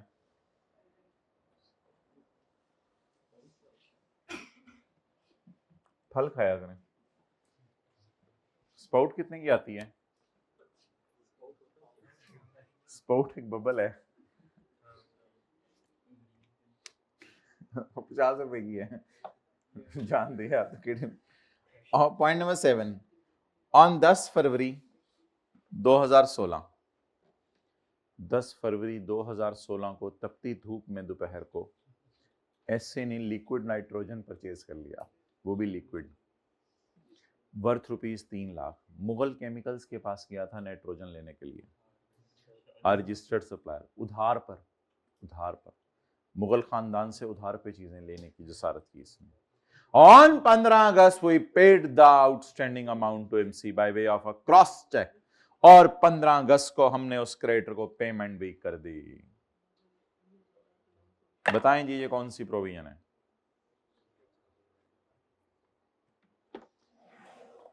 कल हमने पढ़ा था सेक्शन, अच्छा आप लोग क्यों ऐसे मुंह उठा के बैठे होते हैं, बोलते क्यों नहीं?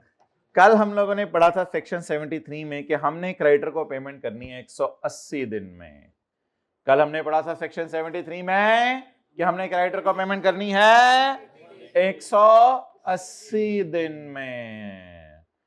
अब दिखने पड़ेंगे 180 दिन पूरे हुए या नहीं। 10 फरवरी नहीं गिनना आपने, 11 फरवरी से गिनना शुरू करना है।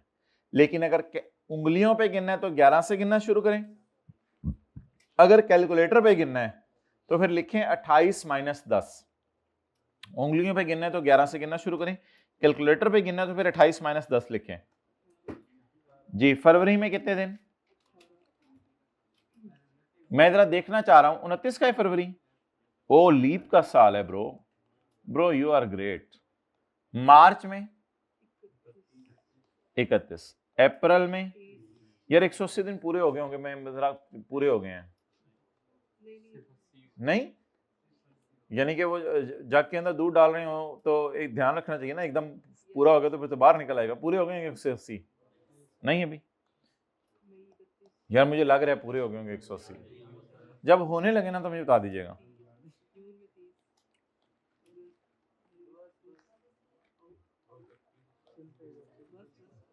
बाहर निकल गया दूध, ओहो।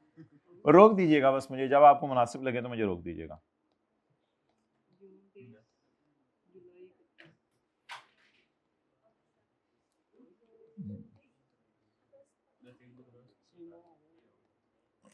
छह माह नहीं गिनने। आखिरी बैलेंसिंग निकाला करें कैलकुलेटर पे। कितना? 8 अगस्त की रात तक अगर आपने पेमेंट नहीं की तो फिर 180 दिन तो गुजर गए। अब आप 180 दिन बाद चाहे क्रॉस चेक में पेमेंट करें, चाहे सोने की प्लेट में रख के उसको चेक दें, इससे कोई फर्क नहीं पड़ेगा। आप मुजरिम हैं।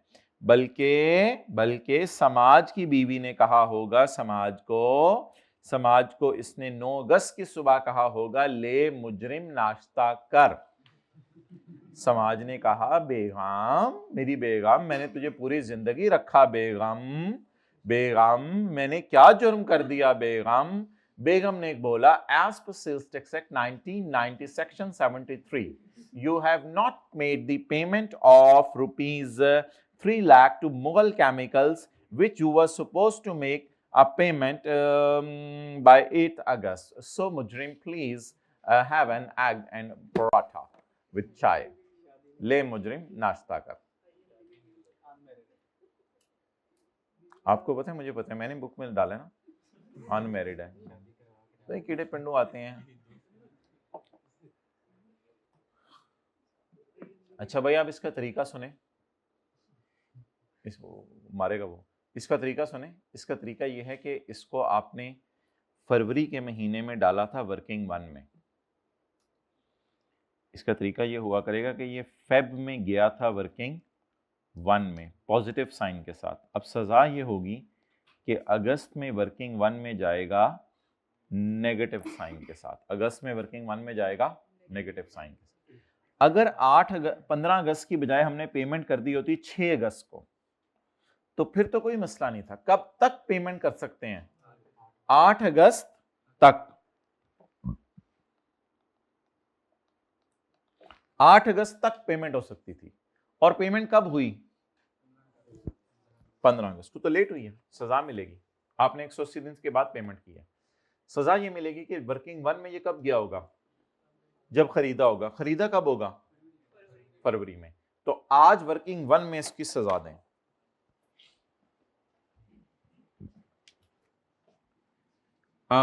क्रेडिटर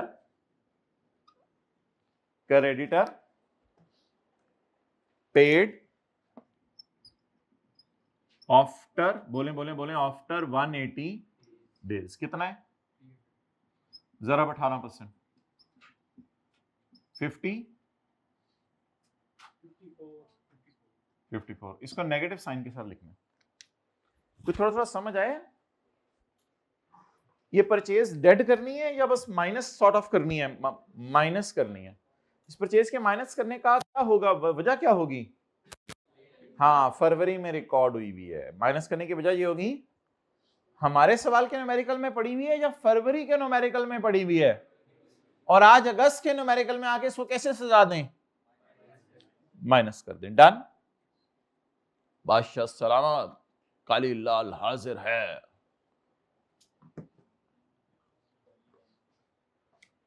टोटल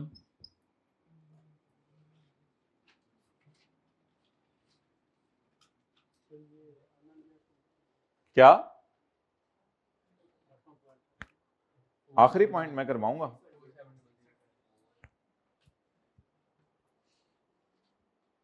हाँ जी 4700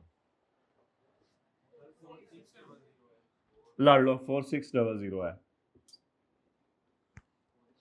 इस तरह नहीं बोलना होता, नहीं सर 4600, इस तरह अगले की बात निगेट होती है। आप अपनी राय बस दे दिया करें, आप कह दे करें सर 4600, यानी कि अगले को फील ना हो कि आप उसकी कर रहे हैं। 391 बस।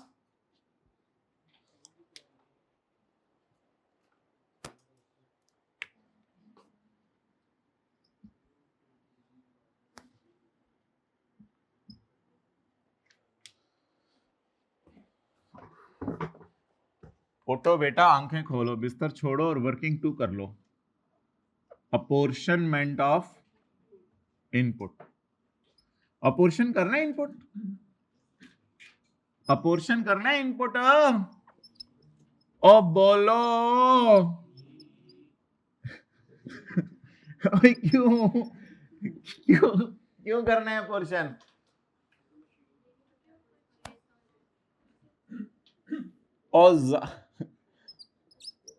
खुदा दा खौफ करो, इनपुट आ गया और इनपुट मशीन आ गया। सेल कितनी है? 46।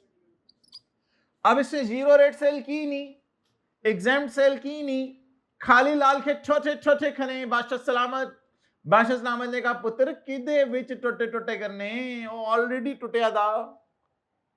तो मेरे तो ख्याल से 391 है, इसके टोटे करके इधर ही ले आए 391, क्योंकि ये वाली सेल भी जीरो है, ये वाली सेल भी जीरो है, तो मेरे ख्याल से तो ये 391 इधर है और ये 30। अब टोटे टोटे किसके करें? और बताओ जालमो, टोटे टोटे किसके करने हैं? और बताएं किसके टोटे किस किस में करें? बोलें टोटे करने या नहीं करने हैं? बोलें बोलें जल्दी बोलें। तो फिर क्यों कह रहे हैं टोटे टोटे करने हैं?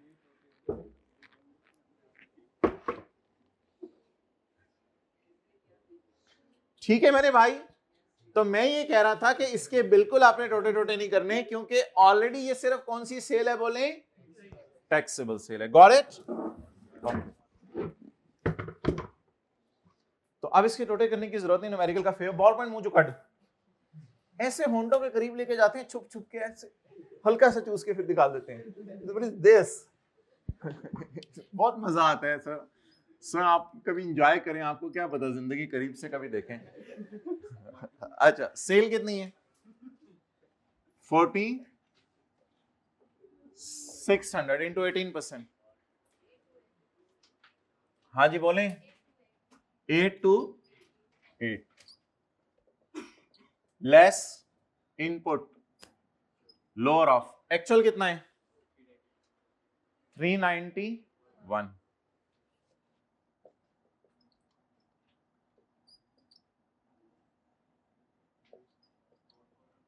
Plus brought forward.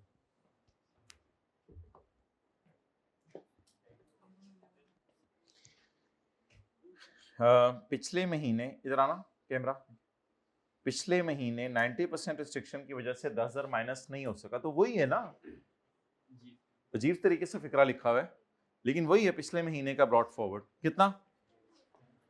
10। जवाब 401 या 90% ऑफ 7 लोअर। कितना माइनस करने को दिल चाह रहा था? 401। कितना माइनस हुआ? 401।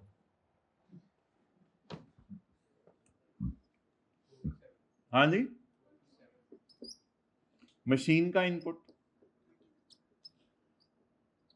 31, 390 एड 4%, फर्दर टैक्स कितना 875 का जी 35